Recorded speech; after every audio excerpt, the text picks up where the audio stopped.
tomorrow going to be like? What kind of world are we going to live in when we get our permanent furloughs?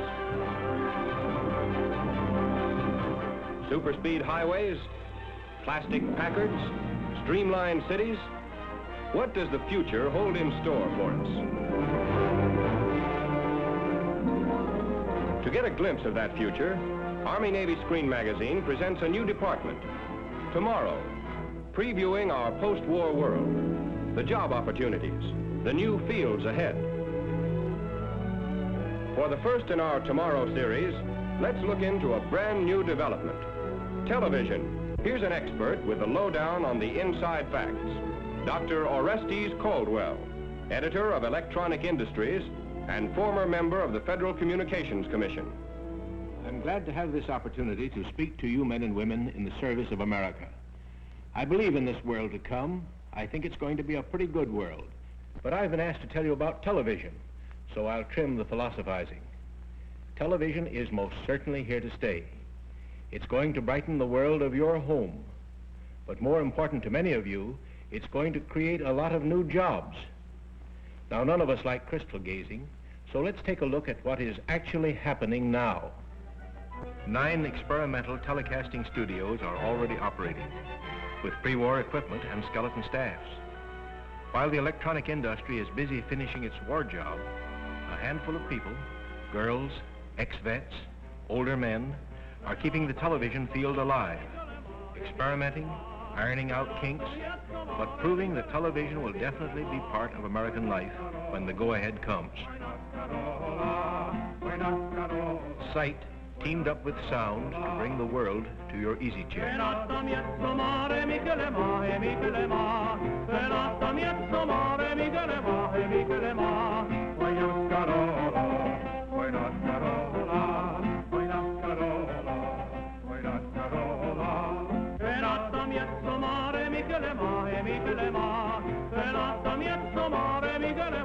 Telecasting studios will be a combination of Broadway and Hollywood, and you'll get the best of both for the price of your television set and a few cents worth of electricity. And outside the studios, mobile televising units, portable stations on wheels, are now experimenting with remote pickups, getting primed to bring you on-the-spot news and history in the making. When television networks are formed, you will have a direct wire to every place a television camera can be set up. A world of sports at your fingertips. They're off. That's interpreter number 2 right in front. And the field races past the stand with interpreter on top, low man in second place moving up on the outside. Mayor LaGuardia pitches the first ball. Red Ruffing is taking his time, and it's a hit. There's a capacity crowd here at Madison Square Garden tonight to witness the semifinals of the Golden Glove. Telecasting is done on a limited schedule now. But tomorrow, you will have a permanent ringside seat everywhere from Madison Square Garden to the House of Congress. You'll see transmitted by television, newsreels, and super Hollywood productions. Plays and musicals, command performances in your own living room.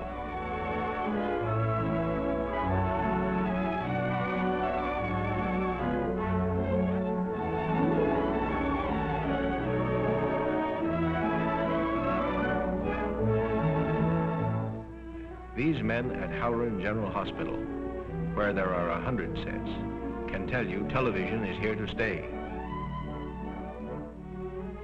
Even now, without the technical improvements that will come after the war, the television picture has the quality of a good home movie. The pre-war models in use today have a small screen, but here's a practical working model with a 16 by 22-inch screen that goes into production just about the time you're being measured for civvies. This is NBC, the National Broadcasting Company.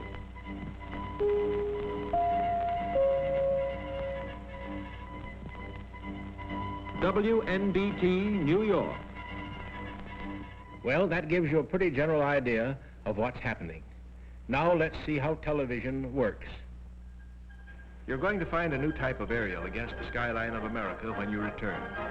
It will be up high because television waves, like light rays, don't bend and are stopped by the horizon. So the higher the aerial, the farther the waves travel. But first, what is a television wave? As you know, all objects reflect light, some more, some less, depending on their color. The white jacket of these fencers is reflecting more light than their dark trousers. The television camera lens, like an ordinary camera, picks up these differences in light and shadow.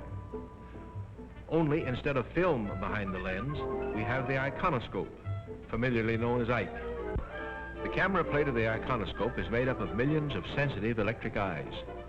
These eyes pick up electric impulses from the object being televised and form a picture which is then transmitted as separate electric impulses from the camera plate to the receiver screen.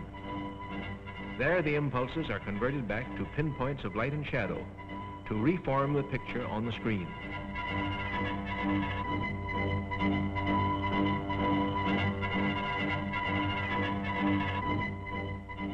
Here the process is slowed down for you. Actually, the impulses travel from the camera to the receiving set at the rate of 4 million impulses a second, forming the picture in motion. Fantastic. But our children will grow up with this miracle enriching their lives and giving them a new understanding of the whole world.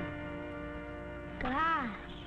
By harnessing electrons and vacuum tubes, our research scientists, backed by American industry and manufacturing skill, have developed this new means of communication to the point where it promises to become a post-war billion-dollar industry which can serve our nation and the world in new and wonderful ways. Let's listen to a man who knows. He is one of the great leaders in the world of electronics, Brigadier General Sarnoff, President of the Radio Corporation of America. When the First World War ended, it was my good fortune and privilege to play a part in the launching and subsequent development of a new industry called broadcasting. There were some who said it had great promise. There were others who said that it was a noisy, sputtering gadget, a passing fancy. The rest, you know. Now let us see what possibilities exist for television once the war ends. Here are the possibilities. In the manufacturing field, 60,000 men and women will be needed to make the first sets, which will retail for about $200, with 18 million Americans ready to buy them. Help wanted. Electronic experts, assemblers, wiremen, machinists, finishers, testing personnel, sheet metal workers, drill press operators, spot welders. Television is just made to order for GIs with radio and radar experience. 85,000 maintenance men are going to be needed to install and service the 30 million sets expected to be sold within the first 10 years of full-scale production. And in the distribution end of the business, 135,000 jobs are going to open up in the new shops and sales organizations that will supply the huge consumer demand.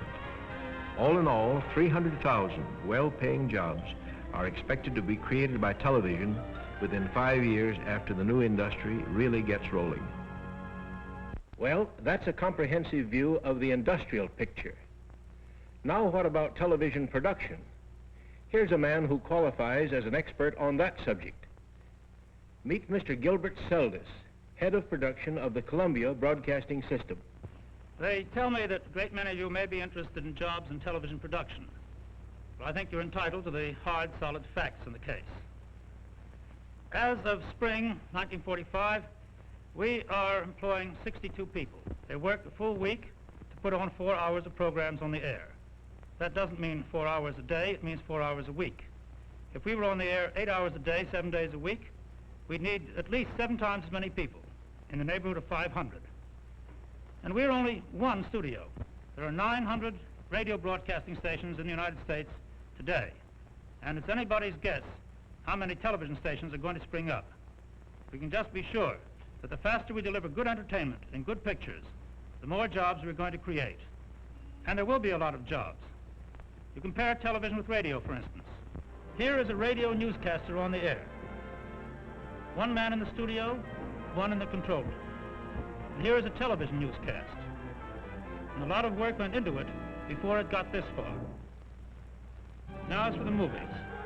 Here is just a medium colossal production underway. Yes, it takes a lot of people and many months to make one. Yet commercial television will probably use more material in 1 week than all the studios in Hollywood turn out in a year. And finally, in the theater, you produce a show, it may run for years. In television, every night is opening night and closing night too. Now let's look at some specific television jobs. Some of them you'll see come from radio, movies, and the theater. Some are new. Here are two men doing a job never heard of before. They are riding the Ike. Shaders and switchers in the control room see that the pictures come out right. At the transmitter, they see that they get out on the air. And electronic experts keep it all functioning. You men with radio and radar training are only a hop, skip, and jump from the industry's needs. Then there will be modifications of established professions. Writers, directors, producers, scenic designers, and just to show you wax, waves, and spars that this isn't exclusively a man's world, there'll be costume designing and stage management.